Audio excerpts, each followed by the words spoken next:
দেশবাসীকে ফের একবার বাড়ি থেকে কাজ করার এবং সোনা কেনা বন্ধ রাখার অনুরোধ জানালেন প্রধানমন্ত্রী নরেন্দ্র মোদী। তেলেঙ্গানা থেকে প্রধানমন্ত্রী নরেন্দ্র মোদী যখন ভাষণ দিচ্ছিলেন তখন তার গলায় ছিল গভীর চিন্তার সুর।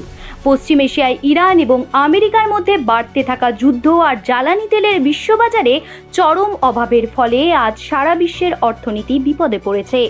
প্রধানমন্ত্রী পরিষ্কার জানিয়ে দিয়েছেন যে ভারত আজ এক বড় সমস্যার মুখে, কারণ আমাদের প্রয়োজনীয় পেট্রোল, ডিজেল এবং গ্যাসের বেশিরভাগটাই বিদেশ থেকে কিনে আনতে হয়। এই বিপুল খরচ সামলাতে গিয়ে দেশের জমানো বিদেশি টাকা বা ডলারের ওপর চাপ বাড়ছে। তাই পরিস্থিতি সামাল দিতে দেশবাসীকে কর্তব্য পালনের ডাক দিলেন মোদী। প্রধানমন্ত্রী দেশবাসীর কাছে অনুরোধ করেছেন যে কোভিড পরিস্থিতির সময় আমরা যেভাবে অনলাইনে কাজ করার অভ্যাস করেছিলাম সেই ওয়ার্ক ফ্রম হোম ব্যবস্থা আবারও শুরু করতে হবে।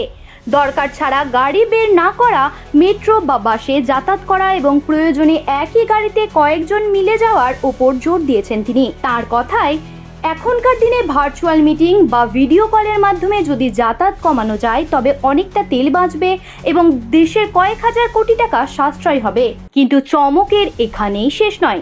মোদী প্রতিটি পরিবারের কাছে এক অদ্ভুত অনুরোধ রেখেছেন। তিনি জানিয়েছেন আগামী অন্তত 1 বছর বাড়িতে কোনো অনুষ্ঠান থাকলেও নতুন সোনার গয়না কেনা বন্ধ রাখতে হবে।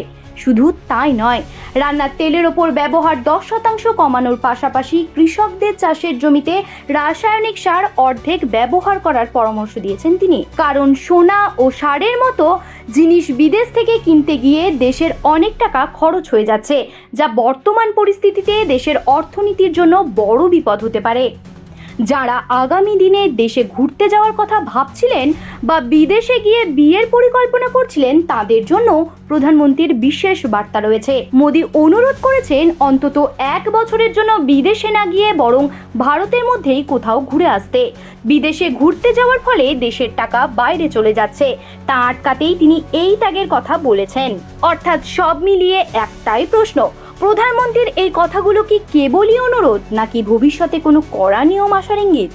বিশেষজ্ঞদের মতে গত 2.5 মাসে যেভাবে দেশের বিদেশি মুদ্রার ভান্ডার থেকে 1 লক্ষ কোটি টাকা কমে গিয়েছে, তাতে মোদীর এই সাশ্রয়ের পরামর্শ মেনে চলা ছাড়া আর কোনো উপায় নেই। এখন দেখার প্রধানমন্ত্রীর এই ডাকে দেশবাসী কতটা সাড়া দেয় এবং ভারত এই সংকটের হাত থেকে নিজেকে কতটা বাঁচাতে পারে। জ্যোতি সরকারের report, headlines Kolkata. Ma, there's this new Bengali matrimonial website, BearBandhan.in. It's safe, verified, and just for us. Really? देर न करें, आज ही रजिस्टर करें।